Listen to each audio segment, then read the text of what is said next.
नमस्कार, आपके साथ मैं हूं घनश्याम उपाध्याय और आप देख रहे हैं MH1 न्यूज। क्या कोई बैंक महज 16%, बिल्कुल ठीक सुन रहे हैं आप, 16% स्टाफ के साथ काम कर सकता है? अगर हां, तो फिर इन बैंकों का भगवान ही मालिक है। हम बात कर रहे हैं हरियाणा के सहकारी बैंकों की, जो लगता है राम भरोसे ही चल रहे हैं। और यह हम नहीं कह रहे हैं, इन बैंकों की दयनीय हालत को बयां कर रहे हैं वो आंकड़े जो खुद प्रदेश के सहकारिता मंत्री बनवारी लाल की तरफ से विधानसभा में पेश किए गए, जिनके मुताबिक सहकारी बैंकों में जरूरी स्टाफ की भारी किल्लत है, भारी कमी है। और इसी पर आज हम बड़ी चर्चा करेंगे। इस चर्चा की शुरुआत करें उससे पहले इसी दयनीय हालत से जुड़ी एक रिपोर्ट आपको दिखाते हैं।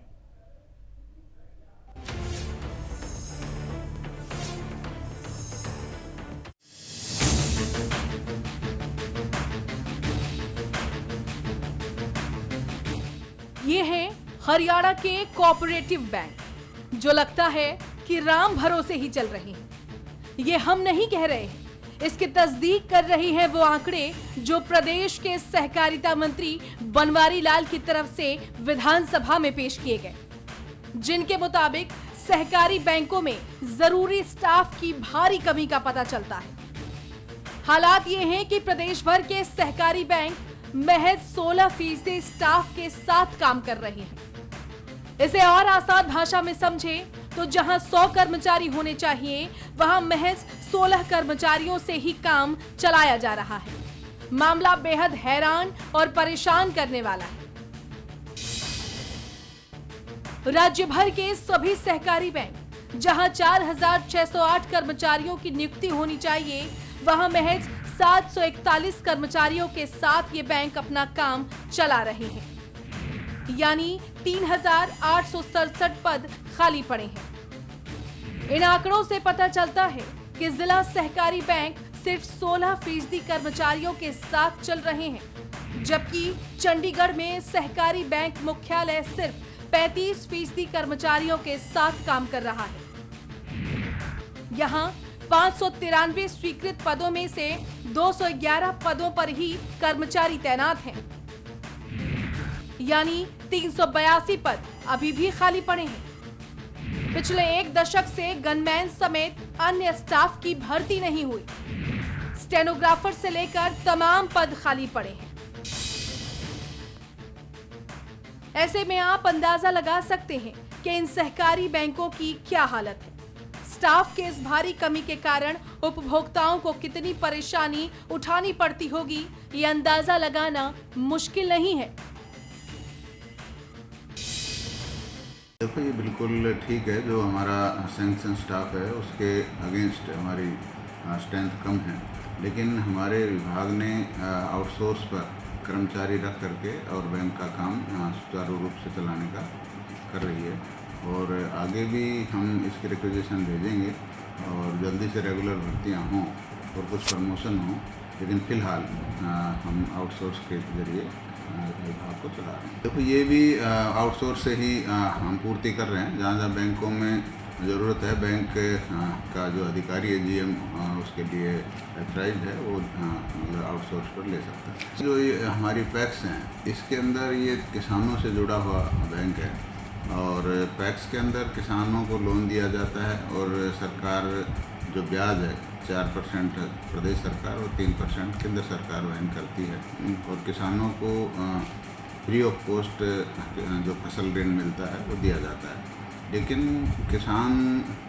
काफ़ी किसान उस लोन को वापस नहीं करते, तो उसकी वजह से थोड़ी दिक्कत आती है। तो ये समस्या है। ये तो आउटसोर्स पर या हरियाणा कौशल रोजगार निगम के तहत हम स्टाफ भर्ती कर रहे हैं और जल्दी इसका समाधान निकालेंगे। ये तो थी सहकारी बैंकों में काम करने वाले स्टाफ की बदहाल व्यवस्था। अब हम आपको जो बताने जा रहे हैं वो और भी हैरान और परेशान कर देने वाला है। जी हाँ, शायद आप इन बैंकों में ये सोचकर अपनी गाढ़ी कमाई जमा करवाते हैं कि आपकी मेहनत का पैसा सुरक्षित हाथों में है, मगर जब हकीकत जानेंगे तो आपके पैरों तले जमीन खिसक जाएगी, क्योंकि आपके पैसे की सुरक्षा भी राम भरोसे ही नजर आती है।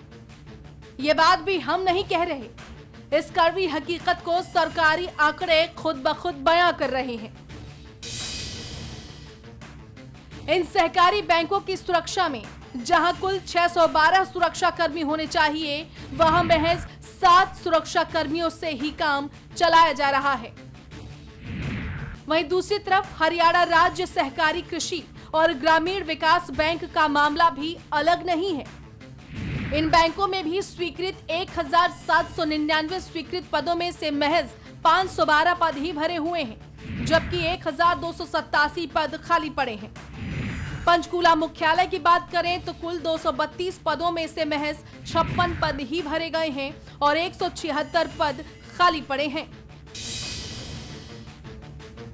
हरियाणा के सहकारिता मंत्री बनवारी लाल की तरफ से विधानसभा में पेश किए गए आंकड़ों की माने तो कोई दैवीय शक्ति राज्य के इन सहकारी बैंकों और उनसे जुड़े संस्थानों की रखवाली और संचालन कर रही है। बात हैरान करने वाली है, मगर हकीकत यही है। ऐसे में बड़ा सवाल यह है कि इन सहकारी बैंकों के लिए जरूरी पदों को सरकारी स्वीकृति मिली होने के बावजूद इन पदों को अब तक क्यों नहीं भरा गया? सहकारी बैंकों की सुरक्षा को आखिर राम भरोसे क्यों छोड़ा गया? ऐसे ढेरों सवाल हैं जिनका जवाब सरकार को देना चाहिए। हालांकि अच्छी बात यह है कि अब रिक्त पदों पर भर्ती प्रक्रिया जरूर शुरू कर दी गई है। ऐसे में उम्मीद की जानी चाहिए कि सरकार सहकारी बैंकों में जरूरी पदों को जल्द से जल्द भरेगी, ताकि बैंक उपभोक्ताओं को जरूरी सुविधाएं मिल सकें और स्टाफ की कमी के कारण जो परेशानी इन उपभोक्ताओं को उठानी पड़ रही है, उससे निजात मिल सके। Bureau report, MH1 news. तो आज अपने इस खास कार्यक्रम में हम हरियाणा के सहकारी बैंकों की हालत आपको बता रहे हैं, जिसमें महज 16% स्टाफ से काम चलाया जा रहा है और सिक्योरिटी मेजरमेंट्स के भी धज्जियां उड़ाई जा रही हैं। वहां भी आपकी गाढ़ी कमाई के पैसे की रखवाली करने वाला कोई नहीं है। असल में ग्राउंड जीरो पर किस तरह की तस्वीर देख रहे हैं मेरे सहयोगी मृदुल यादव, ये जानने की कोशिश करते हैं। सीधे रुक करेंगे चंडीगढ़ का। मेरे सहयोगी मृदुल मेरे साथ जुड़ चुके हैं। तो मृदुल, ये तो बात जितना हैरान करती है उससे कहीं ज्यादा परेशान करती है कि हरियाणा के सहकारी बैंक आखिर चल कैसे रहे हैं? कोई जादुई छड़ी है क्या जिनसे बैंकों को चलाया जा रहा है? क्योंकि आम लोगों के हाथ में और मानवीय शक्ति के हाथ में तो इतनी कुवत नहीं है कि 16% में बैंकों को चला ले।